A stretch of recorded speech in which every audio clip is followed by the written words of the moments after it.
वाहिगुरु जी का खालसा वाहिगुरु जी की फतेह।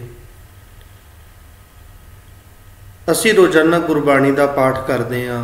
बहुत संगत अपने घर दे विच गुरबाणी का पाठ करदियां ने, पर ज़्यादातर साडे कोलों बाणी पढ़दियां होया बहुत गलतियां हो जांदियां ने। वो गलतियां अनजान विच हुंदियां ने, क्योंकि सानू नहीं दस्सिया हुंदा, नहीं पता हुंदा कि गुरबाणी का पाठ किवें करना है, शब्दों का उचारण किस तरह करना है। तो इस तरह दी बहुत सारिया असीं गलतियां कर देने जिहदा सानू पता भी नहीं हुंदा।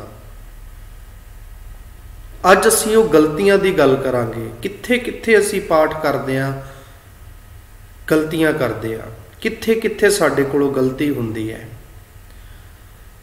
अज असीं आप जी दे नाल गुरबाणी का शुद्ध उचारण इस दे बारे आप संगतां दे नाल सांझ पावांगे।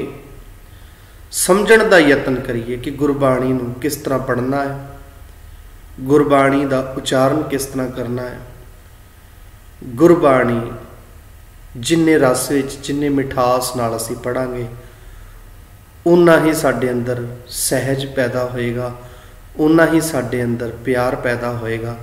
आओ जी असीं अज दे इस सतगुरु जी की बख्शिश के नाल जो गुरबाणी विचार की सांझ आप संगतां नाल कर रहे हैं, इसकी आरंभता करिए। फतेह नाल सांझ पाओ जी। वाहिगुरु जी का खालसा वाहिगुरु जी की फतेह। वाह वाह बाणी निरंकार है, तिस जेवड़ अवर न कोए।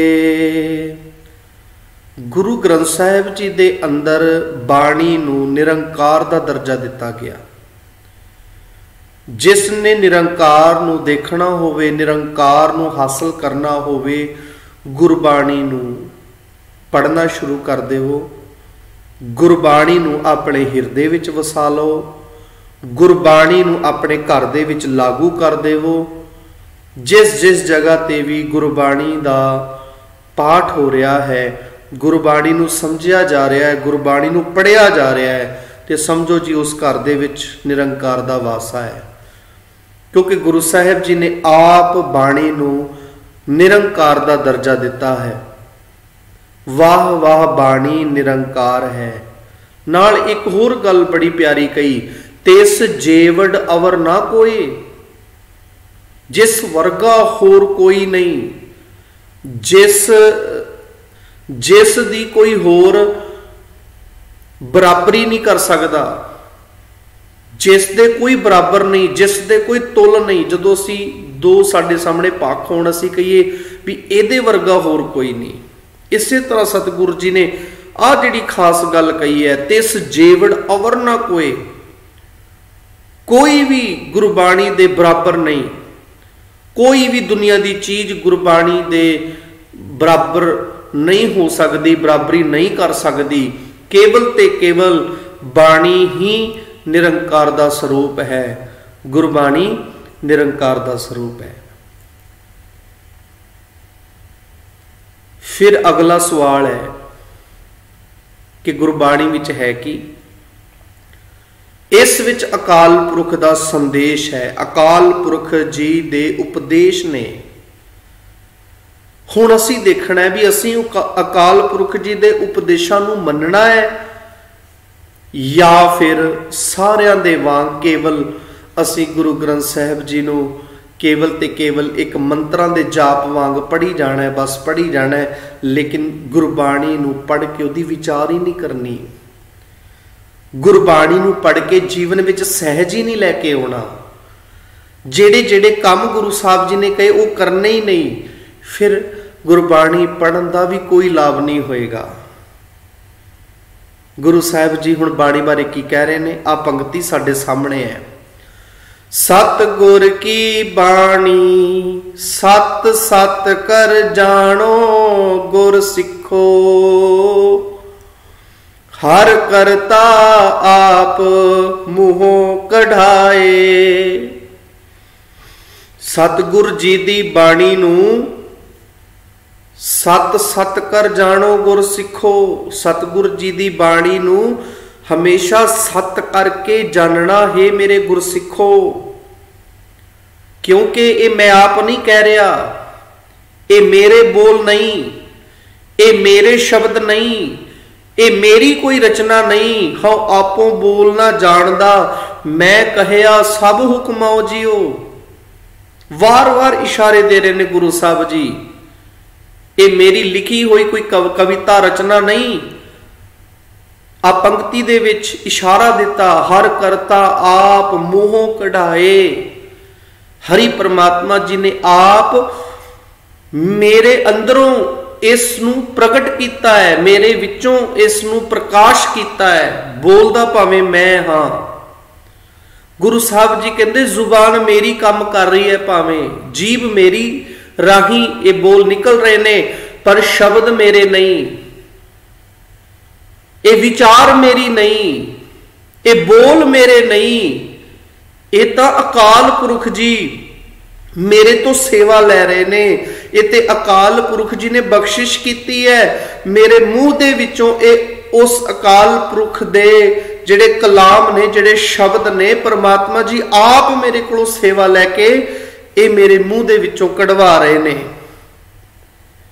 फिर इहदा अर्थ ते यही होया ना कि जिहड़ी गुरबाणी अकाल पुरख जी दी साडे लई, इस मनुखता लई, इस इंसान लई एक बड़ा ही प्यारा संदेश है, उपदेश है, जिसनूं केवल सिख ही नहीं दुनिया दे हर एक इंसान नूं, दुनिया ते रहन वाले हर एक प्राणी नूं, जिसनूं भी मत है, जिस दे कोल भी माइंड है, जिस दे कोल भी अकल है, इस उपदेश नूं सुनना चाहिए है। इस उपदेश की कमाई करनी चाहिए है। आओ फिर अगे इस बाणी बारे असी देखिए गुरु साहब जी की कहते ने। इसलिए जिस सुचज्जे ढंग नाल बाणी लिखी गई है उसे ढंग नाल उसका उचारण ते प्रचार किया जाना भी जरूरी है।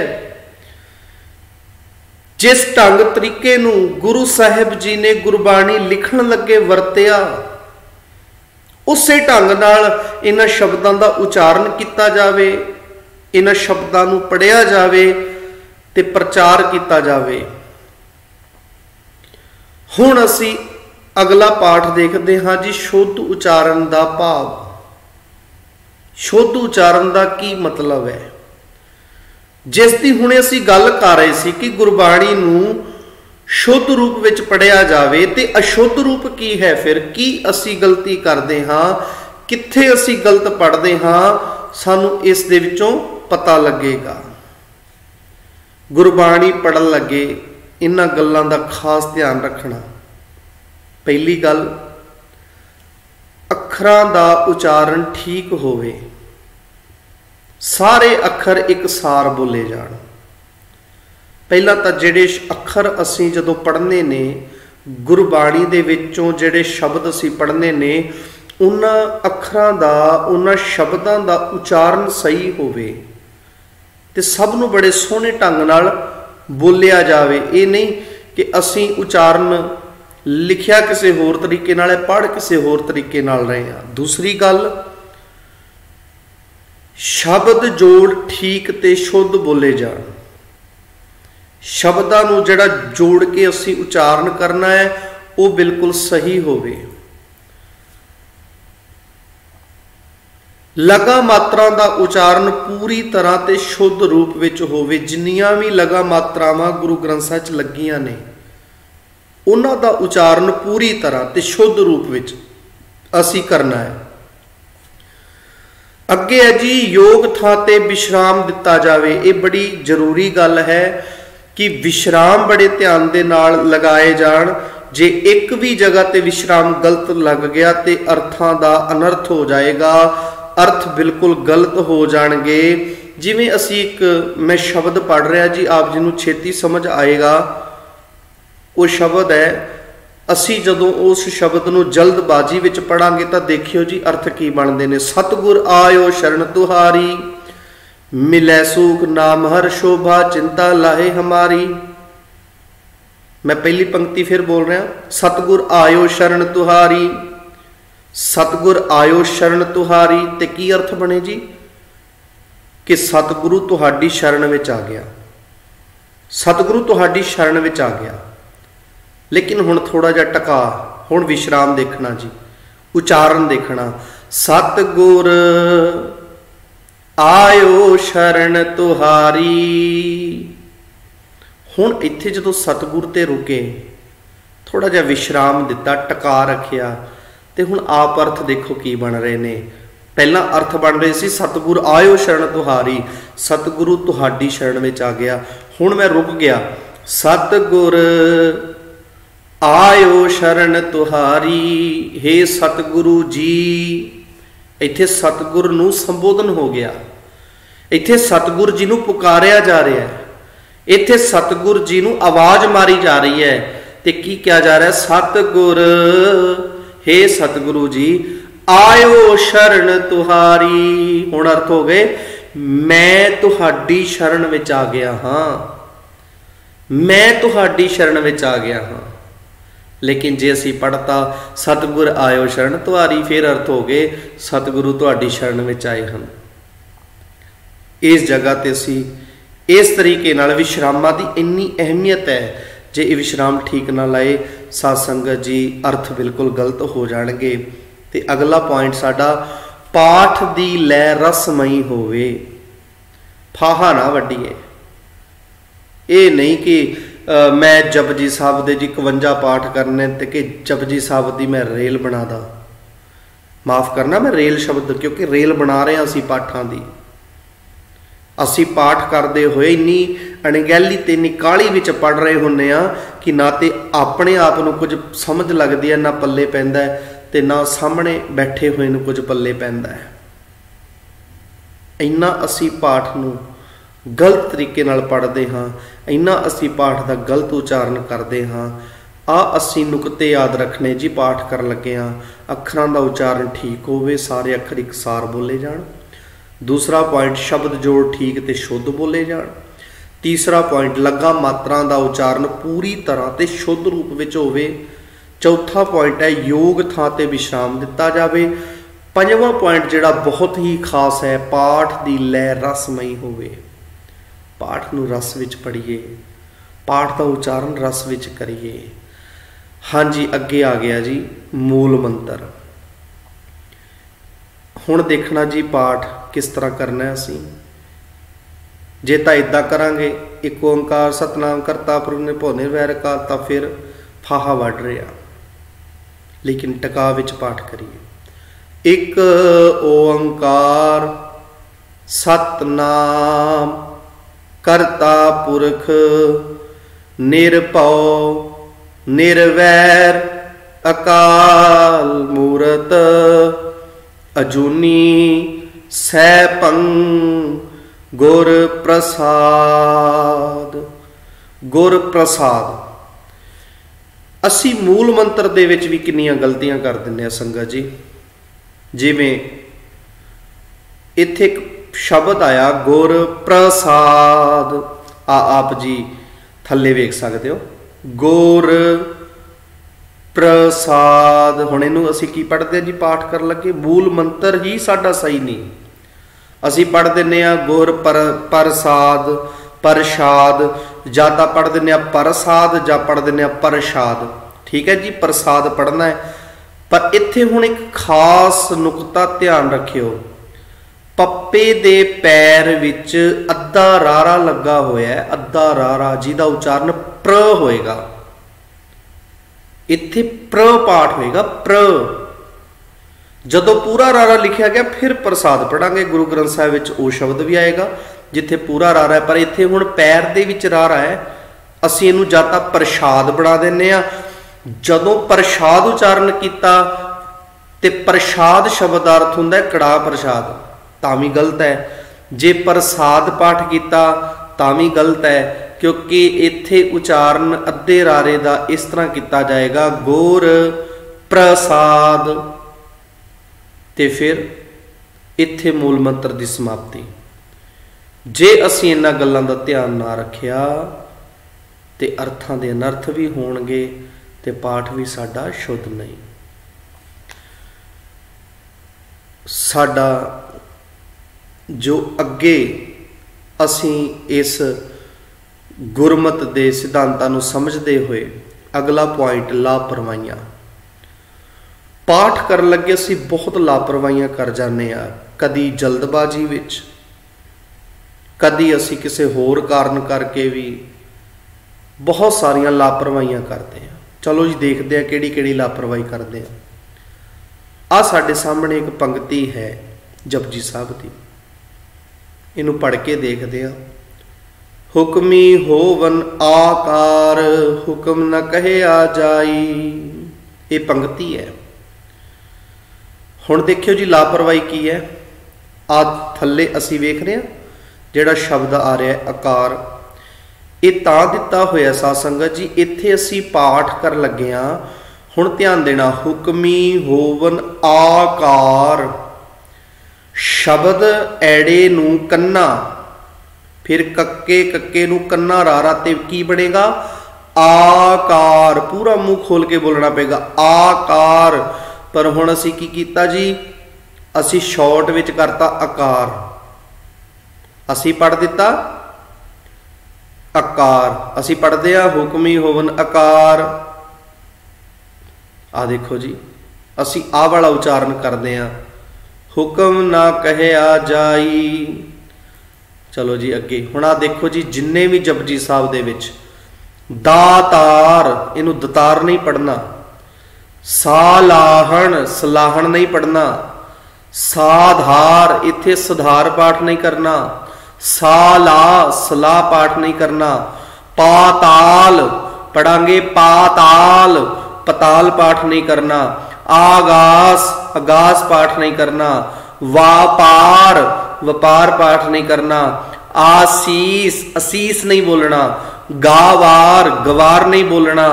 ਆਦੇਸ਼, ਇੱਥੇ ਆਦੇਸ਼ ਨਹੀਂ ਕਹਿਣਾ, ਸੱਸੇ ਪੈਰ ਬਿੰਦੀ ਨਹੀਂ ਲੱਗੇਗੀ।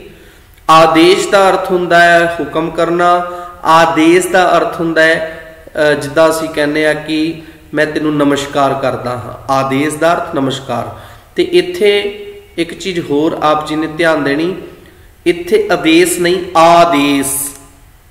ਹੁਣ ਮੈਂ ਦੁਬਾਰਾ, ਇਹ ਜਿਹੜੀਆਂ ਅਸੀਂ ਜ਼ਿਆਦਾਤਰ ਕੰਨੇ ਵਾਲੀਆਂ ਗਲਤੀਆਂ, ਕਿ ਜਿੰਨਾ ਥਾਵਾਂ ਤੇ ਗੁਰੂ ਗ੍ਰੰਥ ਸਾਹਿਬ ਜੀ ਦੇ ਅੰਦਰ ਕੰਨੇ ਵਾਲੇ ਸ਼ਬਦ ਆਉਂਦੇ ਨੇ ਤੇ ਕੰਨਾ ਅਸੀਂ ਛੱਡ ਹੀ ਦਿੰਦੇ ਹਾਂ, ਦਤਾਰ ਪੜ੍ਹ ਦਿੰਦੇ ਹਾਂ। ਸਲਾਹਣ, ਸੁਧਾਰ, ਸਲਾਹ, ਪਤਾਲ, ਇਹਨੂੰ ਪਤਾਲ ਪੜ੍ਹ ਦਿੰਦੇ ਹਾਂ। ਤੇ ਇਹ ਅਸੀਂ ਗਲਤੀਆਂ ਕਰਦੇ ਹਾਂ ਪਾਠ ਕਰਨ ਲੱਗਿਆ। ਅੱਗੇ ਆ ਜਾਓ ਜੀ। ਸੁਣਿਆ ਸਿੱਧ ਪੀ ਸੁਰਨਾਥ, ਤੇ ਅਗਲੀ ਪੰਕਤੀ ਹੈ ਗਾਵੈ ਕੋ ਵਿਦਿਆ ਵਿਖਮ ਵਿਚਾਰ। ਹੁਣ ਦੇਖਣਾ ਆਪ ਜੀ, ਅਸੀਂ ਸੁਣਿਆ, ਇੱਥੇ ਜਿਹੜਾ ਪਾਠ ਹੈ ਜਪਜੀ ਸਾਹਿਬ ਦੀ ਪੰਕਤੀ ਹੈ, ਇੱਥੇ ਪਾਠ ਹੋਏਗਾ ਸੁਣਿਆ, ਲੇਕਿਨ ਅਸੀਂ ਕੀ ਗਲਤ ਉਚਾਰਨ ਕਰਦੇ ਹਾਂ, ਸੁਣੀਐ। ਆਪ ਜੀ ਦੇਖ ਰਹੇ ਹੋ ਥੱਲੇ ਆਇਆ ਹੋਇਆ ਸੁਣੀਐ, ਅਸੀਂ ਸੁਣੀਐ ਪੜ੍ਹੀ ਜਾ ਰਹੇ ਹਾਂ ਤੇ ਲਗਾਤਾਰ ਇਦਾਂ ਪਾਠ ਹੋ ਰਿਹਾ। ਜਦੋਂ ਕਿ ਇੱਥੇ ਪਾਠ ਹੋਏਗਾ ਸੁਣਿਐ, ਹਲਕੀ ਜੀ ਨਾਣੇ ਨੂੰ ਲੱਗੀ ਹੋਈ ਸਿਹਾਰੀ ਦਾ ਉਚਾਰਨ ਕੀਤਾ ਜਾਣਾ ਹੈ, ਪਰ ਹਲਕਾ ਜਿਹਾ। ਸਿਹਾਰੀ ਦੀ ਬਿਹਾਰੀ ਨਹੀਂ ਬਣਾਉਣੀ, ਸਿਹਾਰੀ ਨੂੰ ਬਿਹਾਰੀ ਵਿੱਚ ਬਦਲ ਕੇ ਉਚਾਰਨ ਨਹੀਂ ਕਰਨਾ। ਸਾਡੇ ਕੋਲ ਸਹੀ ਉਚਾਰਨ ਨਹੀਂ ਹੋ ਰਿਹਾ, ਅਸੀਂ ਪੜ੍ਹ ਰਹੇ ਹਾਂ ਸੁਣੀਐ, ਜਦੋਂ ਕਿ ਇੱਥੇ ਸਿਹਾਰੀ ਲੱਗੀ ਹੋਈ ਹੈ ਤੇ ਸਿਹਾਰੀ ਦੇ ਨਾਲ ਉਚਾਰਨ ਹੋਏਗਾ ਸੁਣਿਐ। ਤੇ ਇਦਾਂ ਹੀ ਜੀ ਅੱਗੇ ਦੇਖਿਓ, ਸੁਣਿਐ ਦਾ ਅਰਥ ਹੈ ਸੁਣਨ ਦੇ ਨਾਲ, ਜੇ ਨਾਮ ਵਿੱਚ ਸੁਰਤ ਜੋੜੀ ਜਾਵੇ। ਫਿਰ ਅੱਗੇ ਆ ਗਿਆ ਗਾਵੈ ਕੋ ਵਿਦਿਆ ਵਿਖਮ ਵਿਚਾਰ। ਹੁਣ ਇੱਥੇ ਬਿਹਾਰੀ ਹੈ, ਹੁਣ ਅਸੀਂ ਇੱਥੇ ਕੀ ਕੀਤਾ, ਬਿਹਾਰੀ ਦੀ ਸਿਹਾਰੀ ਬਣਾ ਦਿੱਤੀ, ਅਸੀਂ ਪਾਠ ਕਰਤਾ ਵਿਚਾਰ, ਵਿਚਾਰ। ਹੁਣ ਬਿਹਾਰੀ ਦਾ ਉਚਾਰਨ ਕਿਵੇਂ ਹੋਏਗਾ, ਵਿਚਾਰ, ਯਾਨੀ ਕਿ ਇੱਥੇ ਬਿਹਾਰੀ ਨੂੰ ਥੋੜਾ ਲਮਕਾ ਕੇ ਪਾਠ ਕਰਨਾ ਹੈ। ਇੱਥੇ ਪਾਠ ਦਾ ਉਚਾਰਨ ਹੋਏਗਾ ਵਿਚਾਰ, ਵਿਚਾਰ ਨਹੀਂ ਵਿਚਾਰ। ਗਾਵੈ ਕੋ ਵਿਦਿਆ ਵਿਖਮ ਵਿਚਾਰ, ਇਸ ਤਰ੍ਹਾਂ ਅਸੀਂ ਪਾਠ ਕਰਾਂਗੇ। ਅੱਗੇ ਪੰਕਤੀ ਹੈ ਮੰਨੈ सुरत होवै मन बुध। आ देखो जी लगियां हुई ने दुलावां मन्नै, ते असी पाठ कर दिंदे मन्ने। असी इदां पढ़ते हैं मन्ने, लेकिन उपर देखो जी ध्यान नाल की लगियां हुई ने दुलावां। दुलावां का उचारण मन्नै। इत्थे भी असी गलती करते हैं मन्नै, जिसका अर्थ है मनन करके, जे मन लईए मनन नाल। ते इदां ही जी आ सारियां दुलावां वाले शब्द। सोचै, सोचे नहीं पढ़ना। चुप्पै, चुप्पे नहीं पढ़ना, चुप्पै। फिर पढ़ना होई है, कूड़ै, टुट्टै। इत्थे भी पाठ असी टुट्टै कर दिंदे आ। टुट्टै तत्ते दी आवाज पहला आनी चाहिए आ। पाठ होएगा टुट्टै। हुक्मै, बुझै, कहै, गावै, किसै, दिसै, बोलिए, गाविए, सुनिए, कै, तरै, तलै, जानै। ये सारे दुलावां वाले शब्द जो बहुत बार गुरु ग्रंथ साहिब के अंदर अते नाल ही जपजी साहब दे विच ये सारे शब्द जपजी साहब दे विच आउंदे है। ते दुलावां दा असीं खास ध्यान रखते हुए उचारण करना है। आ सारा पाठ असीं कर लीए। मन्ने की गत कही न जाए, जे को कहे पिछे पछुताए। कागद कलम न लिखण हार, मन्ने का बह करन विचार। ऐसा नाम निरंजन होए, जे को मन जाने मन कोए।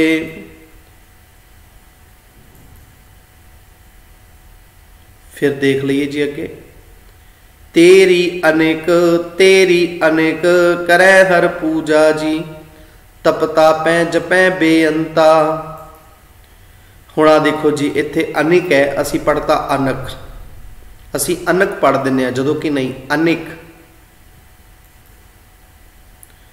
सिर सिर ज संभाहे ठाकुर, काहे मन पौ करया। इत्थे ठाकुर दे कक्के नूं औंकड़ है ठाकुर, ते असी पढ़ दिता ठाकर, जो गलत उचारण है। जिद्दां कि आप जी नूं एक नियम दस लवां, गुरु ग्रंथ साहिब जी दे अंदर किसी भी शब्द नूं जदों सेंटर दे विच सिहारी होवे, किसी भी सेंटर वाले अखर, आखिरी अखर की मैं गल नहीं कर रहा, पहले अखर की गल नहीं कर रहा, सेंटर वाले किसी भी अखर नूं सिहारी होवे जां होवे औंकड़, जिवें इत्थे कक्के नूं औंकड़ लगी हुई है, तो उन्हां दा उचारण करना है, उन्हां दा उचारण होएगा। आ पंक्ति है जी साडे सामने, सतगुर सेकी करै प्रतपाल। ते प्रतपाल उचारण है, प्र करके उचारण करना है प्रतपाल, ते लेकिन परितपाल ये गलत उचारण है बिल्कुल। असी परितपाल नहीं पढ़ना, प्रतपाल। जिन नानक सतगुर पूजिया तिन हर पूज करावा। जिन नूं असी पाठ करदे आ जन पढ़ दिंदे आ, जन, जन नहीं शब्द है जिन। जे प्रसाद छत्ती अमृत खाहे, जे शब्द का उचारण असी जह कर दिंदे आ, जा जह जा जहे, जो गलत है। जज्जे नूं सिहारी दे नाल असी उचारण करना, इहदा पाठ होएगा जे, पाठ होएगा जे। करो बिनती सुनो मेरे मीता। बेनती, बेनती नहीं बिनती, क्योंकि ऊपर टिप्पी लगी हुई है नन्ने दे। तेरी भगत भंडार जी, परे बेअंत बेअंता। बेअंत बेअंता आ दो शब्द ध्यान नाल देखना। आओ जी इत्थों तक असी अज दी क्लास जिहड़ी है लगाई है, इत्थों तक असी गुरबाणी दा शुद्ध उचारण। कल दे प्रोग्राम दे विच असी अरदास बारे असी समझना करांगे। अरदास दे विच जिहड़ा पैरा पढ़िया जाता, तू ठाकुर तुम पै अरदास, जियो पिंड सब तेरी रास। इस पूरे पैरे दे विच असी बहुत गलतियां करते हैं, तो वो किहड़ियां गलतियां ने असी कल आप जी नाल इस दी सांझ पावांगे जी। वाहिगुरू जी का खालसा, वाहिगुरू।